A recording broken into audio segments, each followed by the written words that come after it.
Hello साथीहरु, म चाहिँ महानायक राजेश हमालको नयाँ भिडियोको रियाक्सन गर्न लागेको म चाहिँ है। मेरो टाउको दुखिरहेछ तर पनि मेरो मनले मानेन कि यो भिडियोमा चाहिँ रियाक्ट गर्नै पर्छ जस्तो लाग्यो हैन। सो म चाहिँ सबै कुरा छोड्दिएर रुममा धेरै गर्मी छ भनेर म चाहिँ रुम माथि छतमा आएर म क्यामेरा कता कता सेट गरेर मैले भिडियो बनाउँदै छु हैन। सो यताउति बोल्नु भन्दा नि सिधै भिडियो मेन्टर गरौँ कस्तो छ टेलर भनेर। Check this out. Siddharth band सम्बन्ध सधैँभरिलाई गल्ती I'm very excited to see that trailer यार bro, किनकि यत्रो लङ टाइमको ग्याप पछि आएको हो नि त यो काठमाडौँको सिन। आखिर कहिलेसम्म यो हत्या, हिंसा, बलात्कार अनि भ्रष्टाचार? खै कहाँ छ सरकार? कसले दिन्छ न्याय?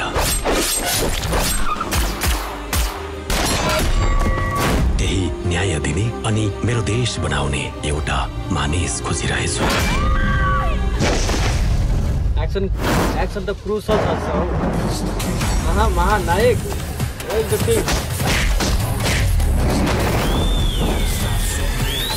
ओ माय गॉड, खतरा प्रेजेन्ट गरेको छ नि त। गोते नरसिंह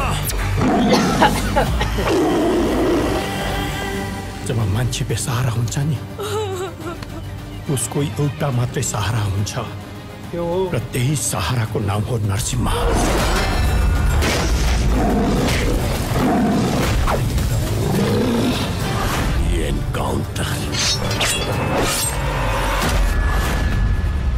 इन्काउन्टरै गर्ने भए सबभन्दा पहिले भ्रष्ट नेता र मन्त्रीहरूलाई गर्नुपर्छ।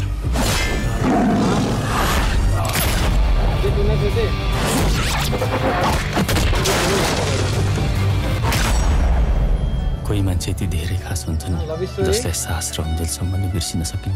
तिमीलाई बिर्सेर मैले कसरी सास फेर्ने? हो तिमी मेरो, तिमी भित्रै नै छ मेरो संसार। I love you. अच्छा लेकिन लंदन को चीज़ले समौला, अच्छा लेकिन लंदन को चीज़ले समौला, अनि माया छेउमै बस्छन्।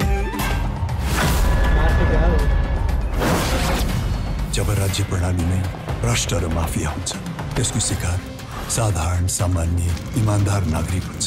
यही हो देशको दुर्दशा जुन हामी सबैले भोगिरहेका छौँ। आइन्दा मेरो फ्यामिलीलाई टच गरिस् भने यो पिस्तोलमा कति गोली छ त्यसको हिसाब म राख्दिन।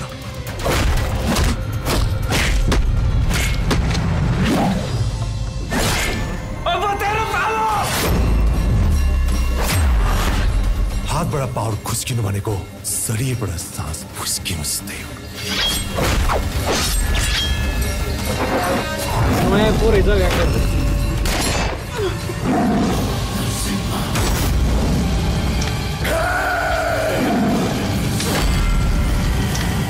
जब जब अन्याय र अत्याचारले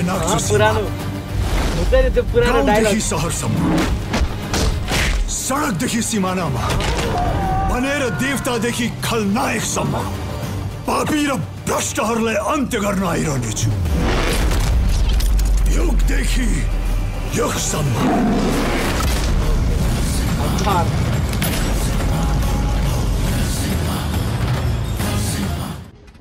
टेलर सक्यो बट तपाईहरु चाहिँ यो मुभी हेर्नको लागि कतिको एक्साइटेड हुनुहुन्छ कमेन्ट गर्नुस्।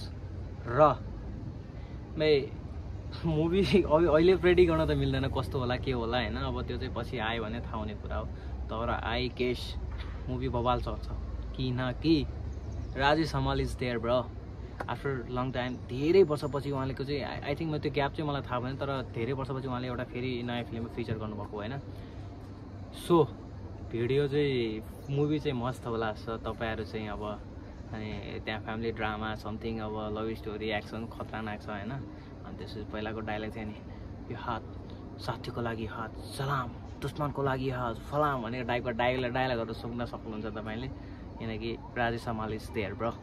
वेलकम टु भन्छ नि अब के भन्छ त्यसलाई, नयाँ युग नयाँ मुभी। त अहिले त पहिलाको जेनेरेसन अहिलेको जेनेरेसन पुरै टोटल चेन्ज भइसकेको छ नि त होइन।